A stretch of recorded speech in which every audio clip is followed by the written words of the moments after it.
Talk about my mom, because when I was doing all of that and I was getting my PhD, my mother passed away. I was 27 years old and I had to watch the undertaker come into my mother's house and remove my mother's body. And I was like, wow, I don't care how old you are. I don't care if you're 80 and your mother is 100. Nothing would ever prepare you for that matter. And at that point in time, I was studying hydrodynamic stability and perturbation theory and dehumidification and photovoltaic theory, but all of that really didn't matter. How I was going to go, how I was going to move forward and go back to school and finish a PhD. So that was tough. And I didn't know how I was going to make it. And I wanted to quit. But it was the white chairman at Georgia Tech that said, you're going to get this PhD. It was my Indian advisor that said, no matter what, I'm in your corner. It was in my black female PhD advisor who said, Calvin, you cannot quit. We need you. It was my Korean office mate that said, Calvin, any work you miss in this class, I'll get it for you. It was my Taiwanese office mate that said, Calvin, we went over some very technical stuff, but don't worry about it. When you get back here, I'll teach you what you need to know. We're as separate as the fingers, but as whole as the hand. And I'll never forget when my mother dropped me off to Morehouse College in June 1985. And she had never had the opportunity to go to college before. And when she got there, she said, you know, I had one of those mothers that believe everything you do it has to be clean. I don't care how ragged it is. If this is your house, it just has to be clean. So she took me to college. And when she got there, she said, son, we have to find your dormitory room. And we went in and she found a dormitory room. And she said, I want to know if this is good enough for my baby. And she looked. She said, oh no, this is not good enough for my baby. She said, I have to go check the bathroom. Something about mothers and bathrooms. She went to the bathroom and she looked. She said, oh no, this not good enough for my baby. She said, come on, we have to go to Walmart. And she took me to Walmart. And we went to Walmart. She bought some Lysol, some Pine Sol, some Comet, some sheets and some towels. And she bought me some new underwear, some new drawers. Something about mothers in underwear when you're on the road. And I said, look, Mom, I don't need any new drawers. She said, boy, get the drawers. You might get in a wreck. And I said, I don't even have a car. She said, get the drawers. So I got the drawers.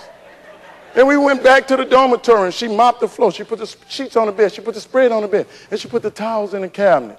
And she loved that Pine Sol. Maybe up here in the Northeast, you don't know about Pine Sol.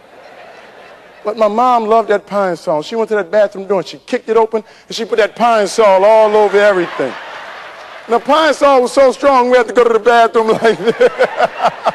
So we came back, and she gave me a hug, and she said, handle your business.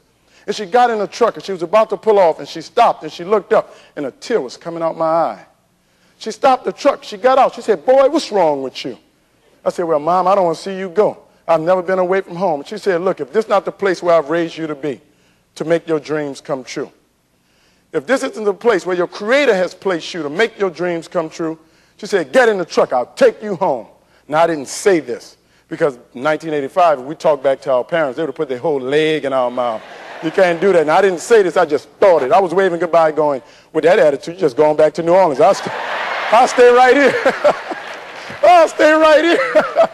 That was June 1985, to show you how seeds have been planted, to show you that your time, no matter where you've been, you've taken in things, and seeds have been planted in you that will come into fruition no matter where you end up, is that it was June 1985. June 1995, my brother called me and told me he had been accepted into the North Carolina School of Science and Math in Winston-Salem, North Carolina. That was nearly 10 years to the date that my mother dropped me off. That was nearly 1 year to the date, June 1994, that my mother passed away. My 15-year-old brother called me. I brought him up to Atlanta, put him in a truck, and then I drove him all the way up to Winston-Salem, North Carolina. And when we got there, I said, man, we have to find your dormitory room. And I went in, and I looked. I said, oh, no. And I went in this bathroom, and I'm like, oh, no, we have to go to Walmart. And I took him to Walmart, and I bought some Lysol, some Pine Sol, some Comet, some sheets, and some towels. Know what else I bought him? Some new drawers, some new underwear.